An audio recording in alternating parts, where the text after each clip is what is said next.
ஏங்க இந்த பக்கத்து இருக்காரே சரியான பொண்டாட்டி தாசனா இருப்பான் போல, பொண்டாட்டி பேச்ச அப்படி கேக்குறான். உருட்டு உன் வாய் உருட்டு, என்னத்தையா சொல்லு. என்னத்த உருட்டுனாங்க? ஆமா, அம்மா இருக்கிறப்ப பொண்டாட்டி பேச்ச கேட்டா பொண்டாட்டி தாசன்றீங்க, பொண்டாட்டி இருக்கிறப்ப அம்மா பேச்ச கேட்டா அம்மா பிள்ளைன்றீங்க. இவங்க 2 பேர் பேச்சையும் கேட்க வேணா, நம்மளா யோசிச்சு ஏதாச்சும் முடிவு எடுப்போம்னா சுயநலவாதி, யாரை பத்தியாச்சும் ஏதாச்சும் யோசிக்கிறானான்னு பாரு அப்படின்றீங்க. உங்க பிரச்சனையே வேணாம்னு வேலை வெட்டியை பார்க்க போனா வேலையை கட்டிக்கிட்டே அழு, உனக்கெல்லாம் எதுக்கு கல்யாண காட்சின்றீங்க. சரி, நம்ம வீட்டுல வந்து உட்காந்துட்டு பொண்டாட்டியை வேலைக்கு அனுப்புனா இங்க ஒரு பொண்டாட்டியை வேலைக்கு அனுப்பி அந்த காசத்துக்கு என் கையால் ஆகாதுன்றீங்க.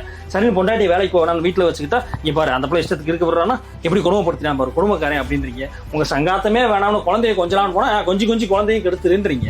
சரின்னு கொஞ்சம் தள்ளி இருந்தா அப்படியே இருந்துக்க, குழந்தைய கொஞ்சம் கூட என்ன ஏதுன்னு கேட்டுறாத, வேலைன்னே இரு, உனக்கெல்லாம் இதுக்கு குழந்தை குட்டியா அப்படின்றீங்க. சரி, ஏதாச்சும் வாங்கி கொடுக்கலாம் அப்படின்னு வீட்டுக்கு ஏதாச்சும் வாங்கிட்டு வந்தா கையில காசு இருக்குன்னு எப்படி கரியா செலவு பண்ணிட்டான்னு பாருன்றீங்க. சரி, எதுவுமே வாங்காம இருந்தா கஞ்ச பைய ஏதாச்சும் வீட்டுக்கு வாங்கி தரானான்னு பாருன்றீங்க. இந்த உலகத்துல ஆம்பளையா பிறந்துட்டு நாங்க படுற பாடு இருக்கேன். ஏய் அதை கூட விடு, ஆனா